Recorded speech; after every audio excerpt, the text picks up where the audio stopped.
Hello, নতুন একটা video নিয়ে আবার চলে এলাম তোমাদের সাথে। তো সেদিন ছিল সরস্বতী পুজো, আর এটা ছিল আমাদের বিয়ের পর প্রথম সরস্বতী পুজো। তাই রেডি হয়ে বউকে নিয়ে বেরিয়ে পড়লাম ঘুরতে যাওয়ার জন্য।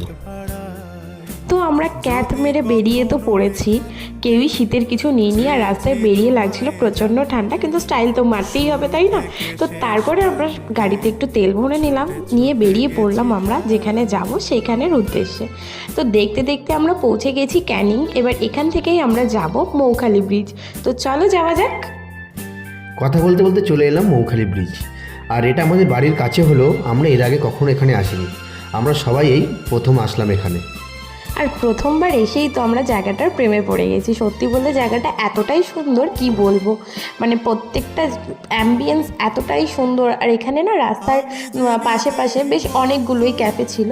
তো আমরা তার মধ্যেই একটা ক্যাফেতে এখানে চলে এসেছি। আর এই জায়গাটা যেন মনে হচ্ছিলো কোনো অনুষ্ঠান হচ্ছে, এত সুন্দর করে সাজিয়েছে। আর এই ক্যাফেটার নাম হচ্ছে অরণ্যের কূলে। তো তারপর আমরা ঢুকে পড়লাম ক্যাফেতে, আর ভেতরে ঢুকে আমরা একটু ফটো তুলে নিচ্ছিলাম। তারপরে আমরা একটু ঘোরাঘুরি করে কিছু ফটো তুলে নিলাম। সেখান থেকে আমরা চলে গেলাম ক্যাফের ভিতরে খাওয়া দাওয়া করার জন্য।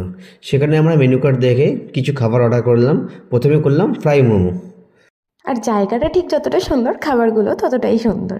এখানে আমি একটু রাগ করেছিলাম, তাই সে আমার রাগ ভাঙাচ্ছিল। তারপর চলে আসলো এখানে বাটার চিকেন আর বাটার নান, আর এটা তো খেতে ছিল অসাধারণ। এরপর আমরা এখান থেকে খাওয়া দাওয়া শেষ করে সবাই মিলে বাড়ির উদ্দেশ্যে রওনা দিলাম। বাড়িতে আস্তে আস্তে রাস্তায় দেখলাম ভুট্টা। সেখান থেকে আমরা এবার একটু ভুট্টাও খেয়ে নিলাম। ভুট্টা খেতে খেতে বাড়ির জন্য খাবার নেওয়ার কথা মনে পড়লো, তাই আমরা নিয়ে নিলাম মোমো। আর আজকের ভিডিওটা আমাদের এখানেই শেষ করছি।